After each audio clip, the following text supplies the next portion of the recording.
ஆன்மீக நேயர்கள் அனைவருக்கும் இனிய காலை வணக்கம்.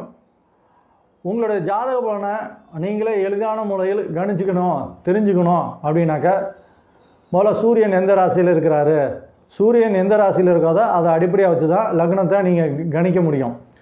லக்னம் தெரிஞ்சால் தான் உங்களுக்கு பார்த்திங்கன்னா கிரகங்கள்லாம் எந்தெந்த கட்டத்தில் இருக்குது, அதை சாதகமான முறையில் இருக்கா அல்லது பாதகமான முறையில் இருக்கான்னு தெரிஞ்சுக்கணும்னா அப்படின்னாக்கா லக்னம் தெரிஞ்சு வச்சுக்கணும்.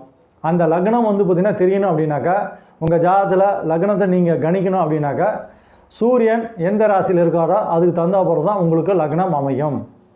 உங்களுடைய தசாபுத்தி அந்தரத்தை பற்றி நீங்கள் தெரிஞ்சுக்கணும், நீங்கள் கணிக்கணும் அப்படின்னு பார்த்தீங்கன்னாக்கா சந்திரன் எந்த ராசியில் எந்த நட்சத்திரத்தில் இருக்கிறாரோ அதுக்கு தகுந்த போல தான் உங்களுக்கு பார்த்திங்கன்னா தசாபுத்தி அந்தரங்கம் இருக்கும். மொத்தத்தில் உங்கள் ஜாதக பலனை நீங்களே எளிதான முறையில் தெரிஞ்சுக்கணும்னாக்கா லக்னம் கணிக்கிறதுக்கு சூரியனையும் தசாபுத்தி அந்தரங்கத்தை கணிக்கிறதுக்கு பார்த்தீங்கன்னாக்கா சந்திரன் எந்த ராசியில் எந்த நட்சத்திரத்தில் இருக்கிறாரு அப்படிங்கிறத தெரிஞ்சு வைக்கிறது ரொம்ப ரொம்ப முக்கியம். நன்றி.